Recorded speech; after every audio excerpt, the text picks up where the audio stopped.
রব্বুল আলামিন আজকের মাহফিলটিকে তুমি কবুল করে নাও। আল্লাহ এই মাহফিলকে এলাকাবাসীর জন্য তুমি নাজাতের জরিয়া বানায় দাও। রব্বুল আলামিন মাহে রমজান আমাদের কাছ থেকে চলে গেল, জানি না আমরা যে তাকওয়ার জন্য রমজান মাস পেয়েছিলাম তাকওয়া অর্জন করতে পেরেছি কিনা। মেহেরবানি করে আমাদের সকলকে তুমি তাকওয়াবান বানায় দাও। ওই তাকওয়ার উপরে বাকি 11 মাস তুমি আমাদেরকে চলার তৌফিক দিয়ে দাও। রব্বুল আলামিন খাস করে আমার দেশ সোনার বাংলাদেশকে তুমি কবুল করে নাও। এই মাহফিলকে তুমি কবুল করে নাও। এলাকায় যত কবর বাসিনী আছে আজকের মাহফিলের ওসিলায় কবরগুলোকে তুমি মাফ করে দাও। কবরগুলো জান্নাতের বাগান বানায় দাও। রব্বুল আলামিন অত্র এলাকায় যারা অসুস্থ সেবায় কামেল আজেলা দান করে দাও।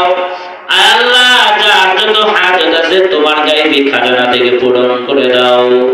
রব্বুল আলামিন এই মাহফিল করতে যারা সহযোগিতা করেছে দানগুলি কবুল করে নাও।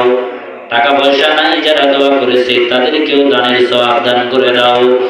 আল্লাহ আজকের প্রধান মেহমান সহ পাশেই বসে আছেন আমার প্রিয় ভাই, আল্লাহ ভাইকেও তুমি রাষ্ট্রের জন্য কবুল করে নাও। এত সুন্দর আয়োজন আল্লাহ হাদিউল উম্মাহ ফাউন্ডেশন বাংলাদেশের পক্ষ থেকে যে আয়োজন করা হয়েছে ওলামা ইকরামেরা করেছে, মেহেরবানি করে এই আয়োজনের সাথে যারা জড়িত মেহেরবানি করে উত্তম জাযা তুমি তাদেরকে দিও আল্লাহ। আল্লাহ খাস করে এই ফাউন্ডেশন থেকে তুমি কবুল করে নাও। এলাকাবাসীকে ফাউন্ডেশন থেকে তুমি উপকৃত হওয়ার তৌফিক দান করে দাও। যত হাজত আছে তোমার গায়েবী খাজানা থেকে পূরণ করে দাও। রব্বুল আলামিন খাস করে দোয়া করছি বাংলাদেশে আল্লাহ ঈদের জামানা চলছে, গতকালকে কতগুলো মানুষ পানিতে পড়ে মারা গেল।